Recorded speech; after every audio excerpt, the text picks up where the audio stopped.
আসসালামু আলাইকুম। এখন আমি অবস্থান করছি নজিপুর বিজিপি ক্যাম্পে। তো আসলে যেখানে আমার এখানে একটা জিনিস ভালো লাগছে যে আমাদের গ্রাম বাংলার যে একটা চিত্র, ঐতিহ্য, বিভিন্ন ধরনের সংস্কৃতি আস্তে আস্তে কিন্তু আমাদের দেশ থেকে গ্রাম থেকে বিলুপ্ত হয়ে যাচ্ছে।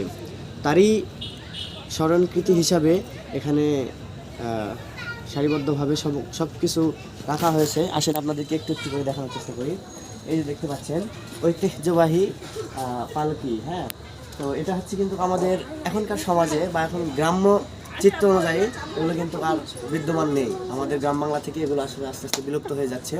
আপনাদেরকে আরেকটু সামনে যদি যাই তাহলে একটু দেখতে পাবেন যে হচ্ছে এই যে দেখেন কাঠের জুতো, হ্যাঁ, এগুলো পূর্ব এবং আদি যুগে ব্যবহৃত হতো। এবং এই যে আমরা গ্রামের ভাষাতে এটাকে চিলিমচি বলে থাকি, এটাতে মেবি হাত ধোয়া হয়, এরকমটাই কিছু হবে। তো এই যে দেখতে পাচ্ছেন, হ্যাঁ, আর এটা হচ্ছে মাটির সেই বানকো, যেটাতে গ্রামের মানুষজন 1 টাকা 2 টাকা কয়েন হচ্ছে জমায়ে বড় ধরনের কোনো একটা কাজে লাগাতেন। তো এই যে দেখতে পাচ্ছেন বদনা, ফুলদানি, কলস, প্লেট, এই যে দেখতে পাচ্ছেন ডাবু হাতা, বিভিন্ন ধরনের লাইট দেখতে পাচ্ছেন। এই যে গরুর চাকা, এই গরুর চাকা দিয়ে কিন্তু আগের গ্রামের লোকজন হচ্ছে ধান আপনার হচ্ছে ক্ষেত খামারের বিভিন্ন কাজে ব্যবহার করতেন এবং ব্যবসার খাতিরে তারা কিন্তু এই হচ্ছে আপনার এটা ব্যবহার করতেন। এবং দেখেন মাছ ধরার পলই, এই মাছ ধরার পলই কিন্তু এখন আমাদের খুবই কম দেখা যায়।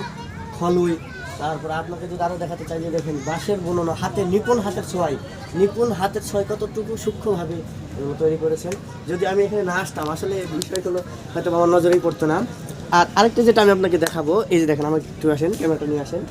এই যে দেখেন বাতি, এটা হচ্ছে হেচাক বাতি। এটাতে মূলত একটা বাল্বের মতো সুতার জালের মতো দিয়ে তেল দিয়ে করলে সাদা আলো হতো। এটা আমরা ছোটোবেলায় দেখেছি। আর এটা হচ্ছে জাতা, এটাতে দিয়ে আগে হচ্ছে ডাল গম গ্রামের মানুষজন কালাই মাড়াই মানে ইয়ে করে বেটে তারপরে তরকারি রান্না করে খেতেন। তো আসলে গ্রাম বাংলা থেকে এগুলো আস্তে আস্তে হারিয়ে যাচ্ছে। বিশেষ করে যেটা নাই বললেই চলে সেটা হচ্ছে আমাদের সেই ঢেঁকি। এই ঢেঁকির সঙ্গে গ্রামের মানুষের কত স্মৃতি, কতই বিভিন্ন উৎসবে, বিভিন্ন শীত মৌসুমে, এই যখন শীত মৌসুমে, এই শীত মৌসুমে বিশেষ করে ঢেঁকির প্রয়োজন পড়ে। শীতকালীন পিঠা পুলি এবং বিভিন্ন মানে কাজের জন্য নিয়ে আসে। ওই যে দেখতে পাচ্ছেন ঐতিহ্যবাহী আসবাবপত্র। তো ওই আসলে এখানে একটা জিনিস বেশি ভালো লাগলো, সেটা হলো এই জিনিসগুলো দেখতে পারলাম। তো ঘড়ি, এগুলো ছোটোবেলা আমরা দেখছি, এটা মনে হয় সম্ভবত হরিণের শিং হতে পারে।